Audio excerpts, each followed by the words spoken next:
Hey everyone, it's great to be back with you today. Welcome to Coffee Talk, and happy birthday, because I know that many of you have birthdays this month. It just seems like it's September now. It was Labor Day, right? Not or yet. It's coming up on Labor Day. It's coming up. This Monday is Labor Day. It's September 2nd today as we're filming this. It's raining. It's everything that is September all rolled into one. I know that in our family we've got 2 birthdays this month.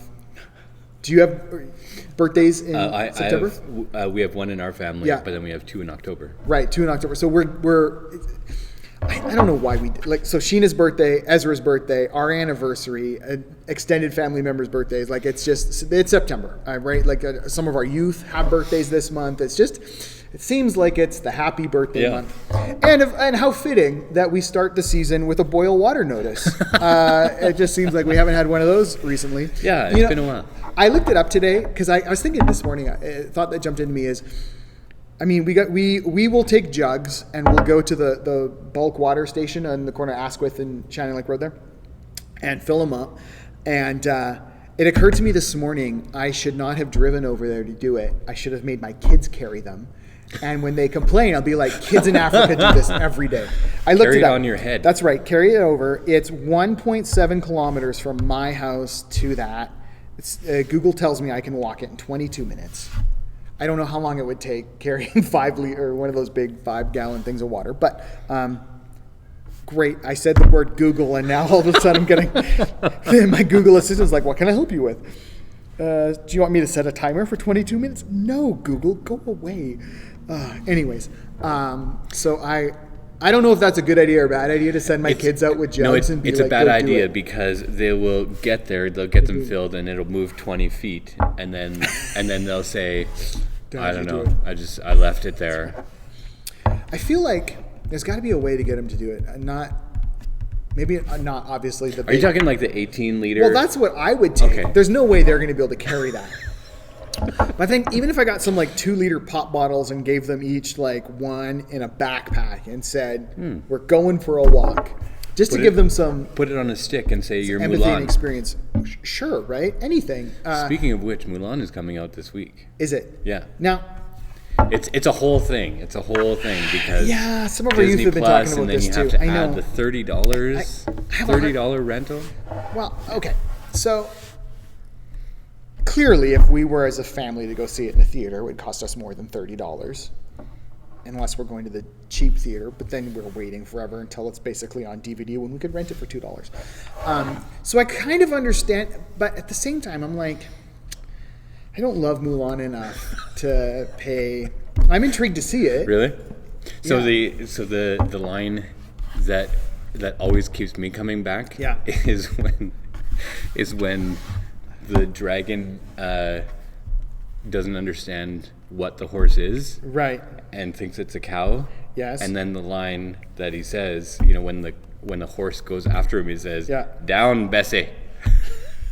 So now, that's the line that just keeps coming back. I've heard though that that's eliminated from the new movie. Like there's no. Well, I'm sure it is. Dragon. There's no music. Yeah. I'm here. So no music, really. That's what I've heard. So again, it's all hearsay. I mean, who's seen it? Disney engineers. Like we're linking to Disney Plus in this episode. Yeah. So, anyways, there. It's an exciting month. Exciting month. Lots going on. Back to school. I know. Tomorrow, so Thursday, Micaiah's got like middle school orientation. Didn't you say that Carter does as has well? That too. So kids are, whether it's Glen Rosa or C&D, the new crew are showing up tomorrow just to kind of get a tour of the school. Yeah. And that's exciting. There's a certain level, I think, of nervousness about that, right? Of kind of the anticipation.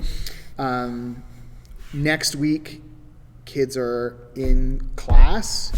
I know there's a lot of butterflies about that. Seeing some of the teachers I know on Facebook and stuff kind of talking about their experience and all of that. There's some nervousness about it. Yeah. There's, it's all different but the same but different, but, and then there's the whole like, will people be sick? Will we, are we doing this for 2 weeks and then everything gets shut down? Like so many questions.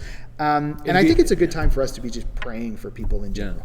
It'll be interesting too because I feel like that first day next week is really orientation more than anything. Yeah. And I think when you do that, then I think there's a level of like, A, we're kind of all in this together. Yeah. B, if you do have some fear, here's some questions we can answer. Totally. Or we can help alleviate some of that fear, or just talk through it and try and work it out. And you know what? Maybe there is going to be a little bit more of, there is going to be some fear that's just going to hang on for a little bit while we have this whole thing. But yeah, like the whole point behind it is, let's pray. Yeah. Let's pray through these things, because it's the exact same principle when our kids get up in the middle of the night and say, I'm scared. Yeah. Right? What do? We say, I shout at them and tell them to go back to bed. We say, go back to bed. Seriously, right. You've been up 3 times already. Why are you waking me up? No. Or we say, can I pray with you? Yeah, totally. You know, and sometimes there is one or the other. There is one or the other. But there is those times. There is those times where we say, can I pray with you? Yes. That doesn't take the fear away. That doesn't take away what their mind is worrying and chewing on. But it says there is something to trust in through all of this. And so the prayer really is the focus of saying, I'm gonna take all that. I'm just gonna put it aside and say, God, what would you have me do? Right, and it's a great opportunity to teach our kids where to direct their fear, right? Yeah. And just say, you know what, Jesus wants us to put our fear on Him and give it to Him and trust Him with it, and know that He's with us no matter what happens, right? He's with us if we're well. He's with us when we're sick. He's with us when we're at school, and just to be able to kind of build our kids up and ourselves, like we need to pump ourselves up with that too. I think we need some challenge to work through some of our fear as well too. So it's a time to pray. It's a time to really just be, honest with our feelings about this season, with our kids, with our spouses, with everyone in our family, and just to have some empathy and some sympathy for people who, I don't feel like I don't have the same anxiety that some do about all of this, but at the same time, I know that there's people who are anxious about it, and I might not know what that feels like, but I know that there's a place to put it. Yeah. And I think that's what I kind of want to share with people today, is that whatever you're feeling as it relates to back to school, that is, I know as a kid, it was always a mix. Every year, with no pandemic, it was a mix of excitement and anxiety, right? Yeah. That, you don't know who's going to be in your class. You don't know what your teacher, you don't know if the teachers are going to be good. You don't know. And all of that you don't know is mixed with the fun of, I'm going to see my friends, I'm going to be back at school, and, and the things I like about it. And so I have a new pair of pants and a new binder. Yes. I can do this. That's right. Until halfway through the second day when you fall face first in the mud puddle and your brand new shirt is brown. Anyways, that's not everybody's experience, but it was mine. I think some of the praying through it too, I think it works through some of that stuff. I think maybe what it should also help us do too is to say, is turn to thankfulness. Yeah. Right? I am thankful for our school system. Totally. I'm thankful that they've been, for the last 3 months, wrestling through a lot of the stuff that's going to happen in September. Yes. They've been trying to picture it and work it and find a floor plan, like the same thing that we've been trying to do, in the in the last month as well too, and say, okay, what do we need to do? I am thankful for that in the midst of working through some of those prayer items as well too. And so thank you to all of our teachers and administrators and all the people behind the scenes and janitors and everybody that's taking care of those things that are taking our kids back to school, and more importantly, taking them out of our houses so that we can have Monday to Friday time. Just kidding. No, you're not. I wouldn't kid about that. Someone who's already maybe once or twice said to Sheena, like, so when our kids are in school and we both have a day off together, we should do this and we should do this. And we should do this. Those are sacred moments. They are. They probably something we took for granted a little bit, back last fall. Absolutely. When kids, and then you go, okay, this could be our reality. Can't wait for that to happen again. So anyways, it's like, let's go on this hike and let's go visit, run these errands. And excited all good stuff. in the same way that like Yeah. we get to have that space, but yet at the same time, our kids are going to have the space to see their friends again, Yeah. to be challenged in the classroom, to go play basketball with friends, and like do those kinds of things that, you know, in the controlled environment. Yeah. And with teachers who love to teach and love the kids. Yeah. And, you know, we And are probably better than us oh, immensely. no, probably, hands down, way better educators than I am. And, you know, so a couple times we bumped into our kids, because all our kids had the same preschool teacher, during our evening walks when everybody was more quarantined, a little more else. It just kind of those over the fence at a big long distance kind of, you know, shouting back and forth, hey, Howard. People who teach because they love kids and love to teach, I imagine this whole thing is incredibly hard. Yeah. Right? Because you didn't sign up to Zoom teach. You Yeah. didn't, right? That's not why you took all your years of education and training. And so you're learning technology, you're trying to teach math, and you know what? It was an incredibly hard season. It is still an incredibly hard season. It's going to be still a challenge. Yeah. Nothing about the plan in place in our community for educating kids has been haphazard. It's been well thought out, and you've already touched on that. And so, you know, tons of appreciation for teachers and all that they do. Every year I feel that sense of gratitude. I think it's heightened because of COVID and the unknown that looms over this fall. But man, very excited that it's September and kids are going back to school. Yeah. And so, you know what? I'm also mindful of the fact that we're like a month and a bit away from Thanksgiving. And I think we just should already start thanking God for all the good stuff that's going on this season. Let's not just make Thanksgiving a one weekend a year thing, but it should be a seasonal. If pumpkin spice gets half a year, why can't Thanksgiving? And so we should be continually looking for what we can thank God for. And this Sunday is Communion Sunday, first of the month. And so it in itself is a celebration of gratitude and thanksgiving for what Jesus did for us. And so that's partly a cue just to be ready. You know, Sunday, if you're going to be doing church at home, have elements ready. Communion will continue to be part of our service.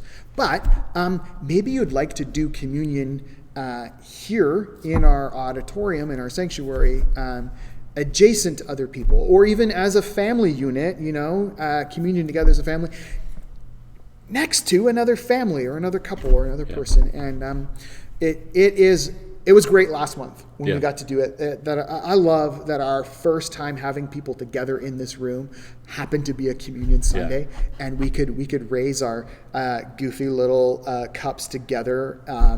And you know, we're all together fumbling with the foil and all of the stuff on the communion offering that we have in our auditorium.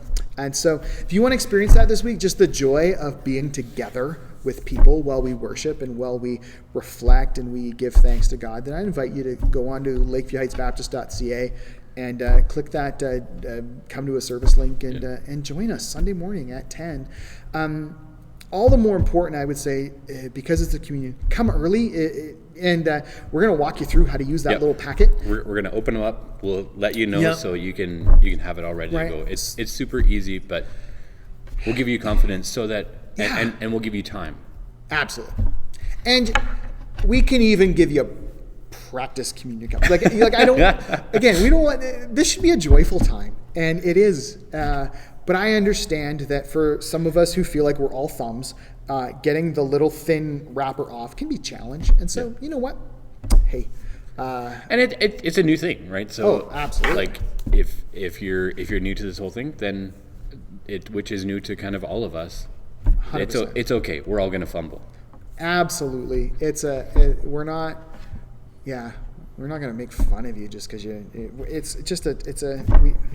it's beautiful, and so we invite you to join us for it. Mm-hmm. And it'd be great. It'll be great to see you. But if you're at home, that's fine too, and you know, might be good to have an opportunity to just have some communion elements ready so you can celebrate with us together in that. One thing I would say as well too is that like if you're somebody who's constantly going to be coming to the services, that's great, and we want to encourage that.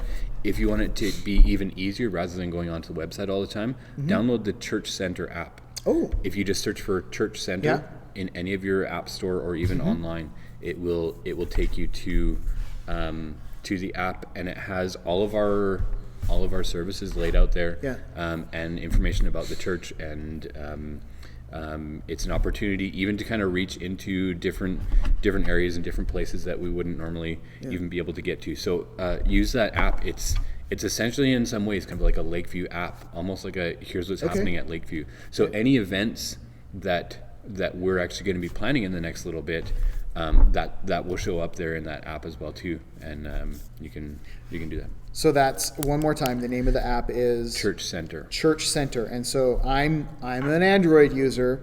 If I just go on Android, the Google Play Store, I assume, right? And it works. I type in Church Center. Android and iPhone and... Oh, not Church's Chicken. I want the Church Center app. There we go. Yeah. Oh, easy peasy. It just looks like a little church. Yeah, you see that? Nice. It even looks like our colors. Yeah, it does. I think they made it just for us. Did they? Yeah. Oh, thanks, Church Center. That's beautiful. I'm downloading it as we speak. Good. Right? And I've been going to the website, time I've signed up my family to come. I guess I'm chief technology expert in the Miller house. Yeah. But anyways, it's beautiful. So speaking, you mentioned that all of our events will be on there. Yeah. We, as Kevin and I were talking about praying together as a church this month, we thought, we've been a small gathering, and we've gathered on Zoom or gathering as a smaller gathering. There's certainly no reason why we couldn't gather in this room, right? Observe some distance, but be face to face instead of, not trying to. I'm thankful for the technology that's been available to us, right? To still meet and still pray and to still, conduct all the business and all the way. But you have those moments where you don't realize someone's praying, but their mic cut out, and so you start in, and and it can be awkward. But it'd be nice just to be together. I think also you are that much more mentally present when you aren't in your home looking around the room and at your stuff and the dog and the everything. And I think just being able to say, we've cleared out everything except for all the stuff behind us. We've cleared out everything. We can focus in, and we can focus in on each other, what we're saying, what we're praying, and what God is maybe even going to be saying to us and through us. It gives just a little bit more clarity, I think, to our prayer lives. And so I think for those reasons, there's no reason that we wouldn't want to get together. And so we're gonna do that. It'll be September 13th, Sunday evening, and it'll be here at the church. It'll be part of the sign up on the registration thing. So if you go to sign up for a service, you'll also see in there as well too, in the events list, that you can come out to that. And so the same kind of idea, you just click register. I want to come, done. And so you'll see that online. That's great. So I've already, my app is already downloaded, and we have not put it on the app yet. It'll be up later today. By the time you're watching this, I'm sure it'll be up. And so we look forward to Sunday, September 13th. Come join us in the morning and for a regular service as we've been doing, but you come in the evening and we'll pray together. And we'll do the sign up. Just we allows us to contact trace and make sure we're not gathering beyond our capacity, and still wanting to honor provincial guidelines and all of that. So we're looking forward to that. It's gonna be great to see some of you. Most importantly, it's great to pray together.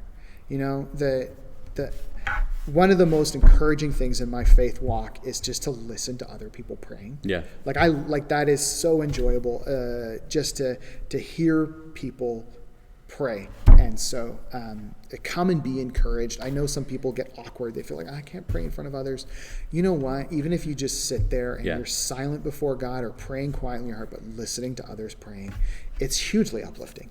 And so it's beautiful. And I think that's also why we call it prayer and praise. Yeah. Because I think you also worship God through some of the things that other people are saying and doing. And like there's a lot that goes on in the background. And I think it's a both and. It's a two-way street of what God is doing in us and through us. Yeah. Just through the simple even if it's silent in your heart, just the amen, and just adding your agreement to it it's wonderful. So encourage you on that. One other quick thing, I haven't been able to think of a good segue to this, and it's not in my notes, but you know what happened this month in August, or maybe it was end of July, I'm losing track of time. Our kids ministry curriculum has all shifted, not through my choice or anyone in the church, just the group that we do changed everything. They decided, you know what, we've been doing this way for so many years, now it's time to reformat everything. So I'm getting ready for the kids ministry for this week, and I'm realizing we're back to Genesis 1. I'm like, wait a minute, didn't I already like not even like 2 months ago, I'm like, we were just in. So if you regularly join us for our kids ministry video, Sunday at 9 a.m. Yeah, that's right. Thank you. Thanks for that plug.